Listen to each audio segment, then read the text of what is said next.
Yo, yo, yo, yo, yo, yo, yo. Yo, yo. What's good with it? It's the homie Mac, music art, coach and knowledge, reporting live from the Dogon.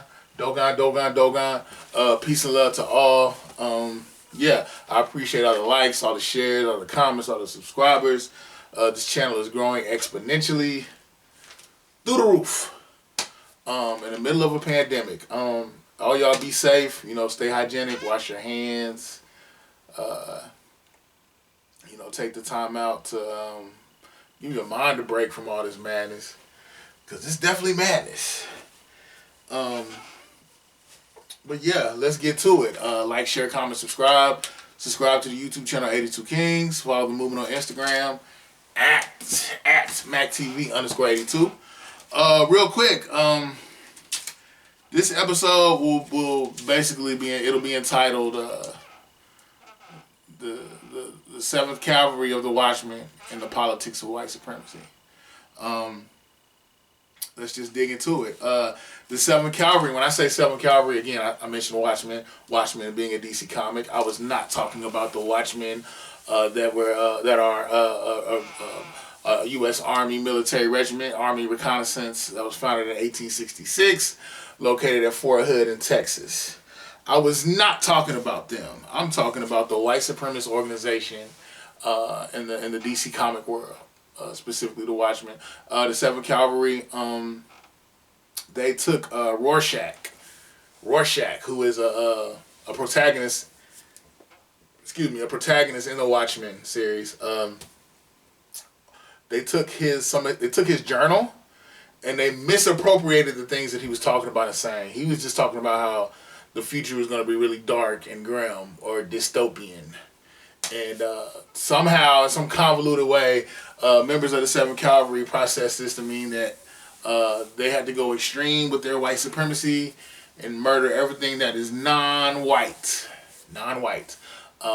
Similar to what the Nazis did with Friedrich Nietzsche's writing, specifically the Uberman theory, which the Uberman theory spoke to the superior man, but they took that to mean the superior man being of superior race and not superior character, which is pretty much what Nietzsche was talking about: superior character, not phenotypically superior, not racially superior. But people, the mind is very interesting, and it processes what it sees fit to. Then you get emotions involved, trauma, past experiences. People. We can manipulate our own narrative,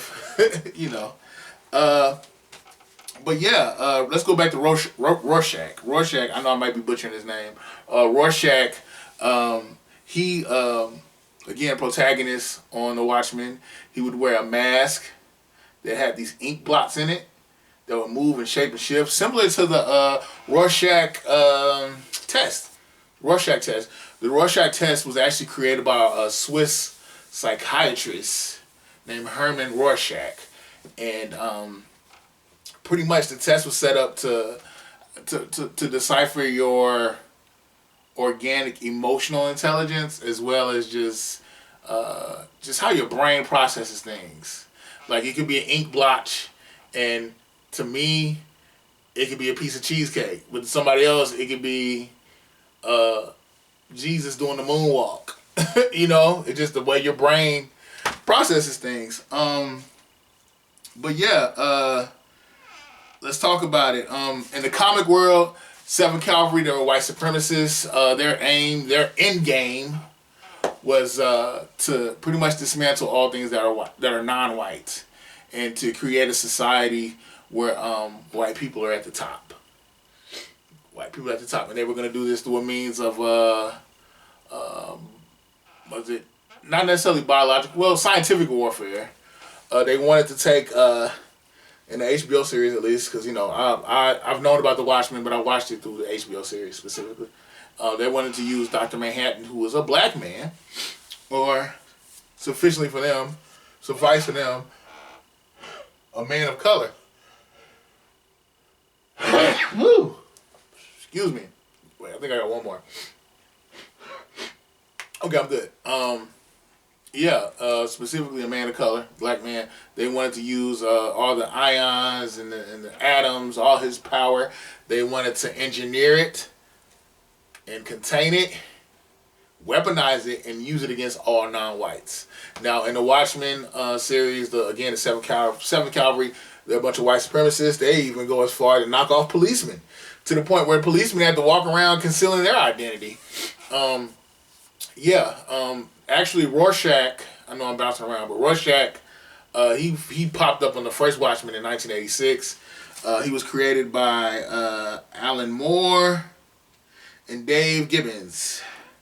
Rorschach is a very interesting character, but I want to talk about, I gave you the outline for the 7th Kalvary in context of the comic world, the DC comic, the universe, the cosmology that is DC Comics. Now I want to talk about how art imitates life, or life imitates art, how certain things, artistically speaking, somehow manifest in the material world, in our reality. 7th Kalvary, again, white supremacists that were wanting to use scientific warfare to disseminate, to disseminate hatred and destroy all non-white people. But let's go into the real world, the material world. Specifically in context of COVID-19, this pandemic cycle that we are in the midst of. Let's see. There are white supremacist organizations right now who have been using social media, Facebook, Twitter, Instagram, some app called Telegram, where they've been using codified language, and they've been recruiting white supremacists, chiefly using the doctrine known as accelerationism. Let me double check. Accelerationism pretty much speaks to capitalism crumbling by overproducing things in mass. Because if you overproduce, everyone may not be able to buy it, and the shelf life on those things may disintegrate, be broken asunder, and the economy will crash because you have things are overly produced faster than the demand.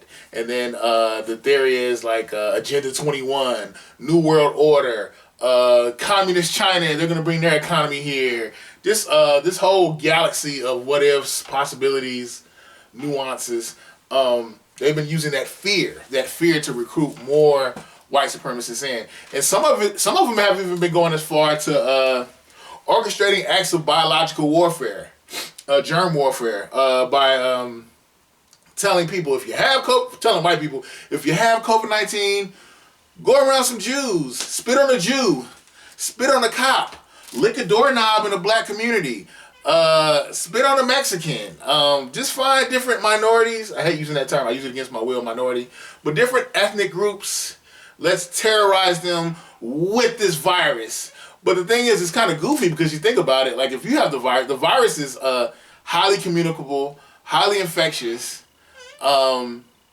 Chances are, if you're not practicing social distancing, but you're trying. Oh, another thing they want to do was put the virus in bottles and spray it. But the thing is, if you're going to convene and get together to do these things, it's highly likely that you're going to spread it amongst each other. So,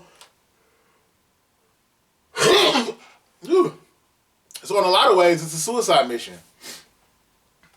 It is what it is.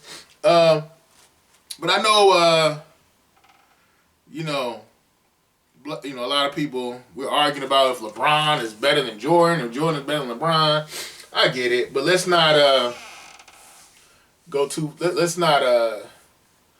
let our mind, let's not be, as Dr. Neely Fuller Jr. said, let's not be serious about all things silly.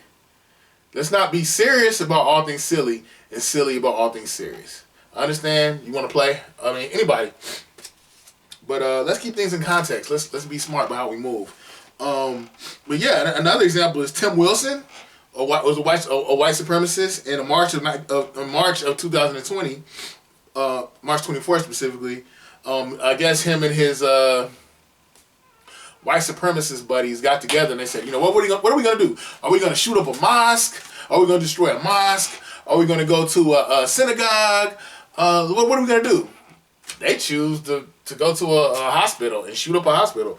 But the FBI caught wind of this and were able to quell this situation before it even started. I want to say they took I'm not sure, I think Mr. Tim Wilson's efforts were thwarted. Let me just say that. But yeah, when we talk about white supremacy, because people always say white supremacy, white supremacy. I use the term white supremacy against my will. I would rather use the term white psychosis because it's kind of like what's her name? I can't remember her name. It escapes me at the moment. The black psychiatrist, brilliant woman.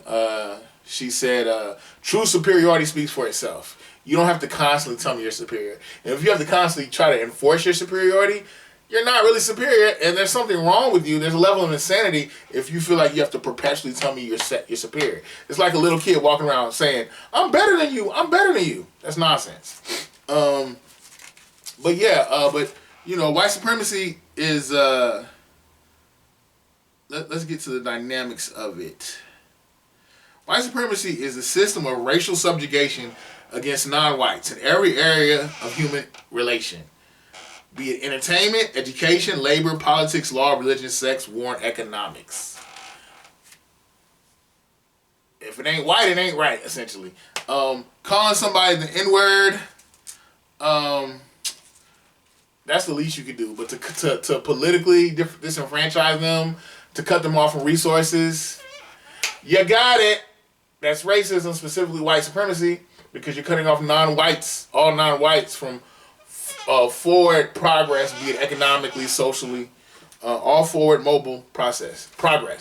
But yeah, so I wanted to conflate the two, how, 7th Kalvary used science, they tried to weaponize science to push a white agenda. And in the real world, white supremacists have been trying to weaponize biology, specifically a virus, to push their agenda. Interesting how life works. Watchmen series. Shout out to my frat brother from Epsilon chapter, University of Michigan. I don't want to say your name. I don't know if you want to be out there like that. But we had a long discussion about all the dynamics of the Watchmen. He introduced me to the whole concept of meta story, which is a story about a story, which is a story within another story. It's an ongoing cycle. It's pretty intense. But yeah, shout out to the homie. Salute to the homie. Yeah. What is the gist of this? What do I want you to walk away with? The fact that you can't negotiate with white supremacy.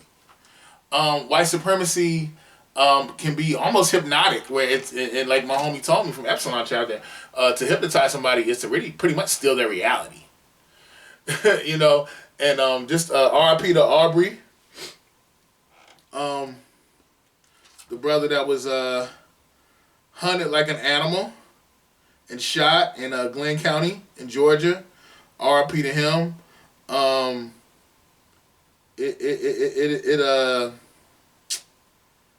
Hold up one second.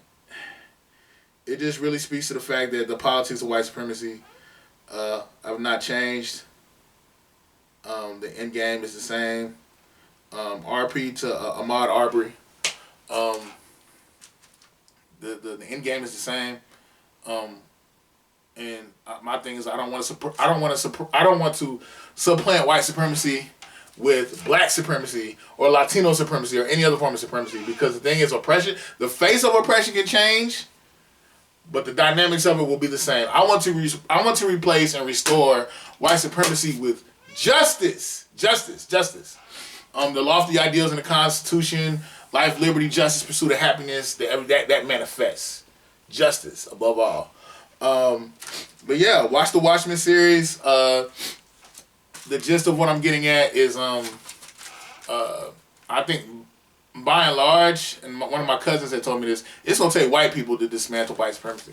It can't just be us. So salute to all the white allies that are out there that have a heart for justice and want to replace white supremacy with justice. Yeah, and the thing about white supremacy, their biggest commodity that they have is fear. But I noticed that with a lot of extremist groups. There's always some fear-mongering going on. Your race is going to get eliminated. This is going to get eliminated. They're the otherwise other people, and they're the enemy. And